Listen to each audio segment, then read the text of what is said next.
புதுக்கோட்டை மாவட்டம் ஆவுடையார் கோவில் ஆத்மநாத சுவாமி கோவிலில் மார்கழி திருவாதிரை 6ஆம் நாள் திருவிழா நடந்தது. மார்கழி திருவாதிரை திருவிழா 6ஆம் நாள் திருவிழாவை முன்னிட்டு மாணிக்கவாசகர் வெள்ளி யானை வாகனத்தில் யானை படை தளபதியாக தீப ஆராதனையில் வீதி விழாவில் காட்சி கொடுத்தார். ஆவுடையார் கோவிலில் மிக பழமையான ஆத்மநாத சுவாமி கோவில் உள்ளது. இக்கோவில் பாண்டிய மன்னரிடம் முதலமைச்சராக இருந்த மாணிக்கவாசகர் பாண்டிய மன்னரின் குதிரை படையை பலப்படுத்த விரிவுபடுத்த குதிரை வாங்க ஆவுடையார் கோவில் பகுதிக்கு வந்தபோது சிவன் அருளால் கட்டிய கோவில் ஆவுடையார் கோவில் ஆகும். திருவாவடுதுறை ஆதீனத்திற்கு சொந்தமான இக்கோவிலில் ஆண்டுதோறும் திருவாவடுதுறை 24வது குருமகா சன்னிதானம் அம்பலவான தேசிக பரமாச்சாரியார் சுவாமிகள் அருளாணைப்படி மார்கழி திருவாதிரை திருவிழா 11 நாட்கள் நடத்தப்படுவது வழக்கம்.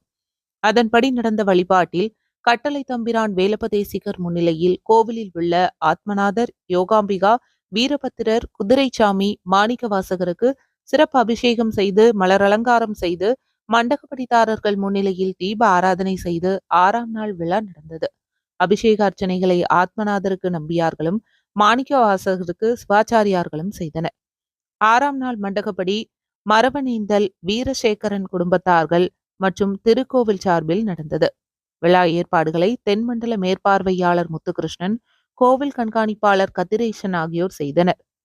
மார்கழி திருவாதிரை திருவிழாவில் முக்கிய நிகழ்வுகளான 7ஆம் நாள் திருவிழாவில் மாணிக்கவாசகர் இடப வாகனத்திலும், 9ஆம் நாள் திருவிழாவில் திருத்தேரிலும், 10ஆம் நாள் திருவிழாவில் வெள்ளி ரதத்திலும், 11ஆம் நாள் திருவிழாவில் திருவாசகம் பிறந்த வரலாறு தொடர்புடைய அதிகாலை உபதேச காட்சியுடன் விழா நிறைவடைகிறது.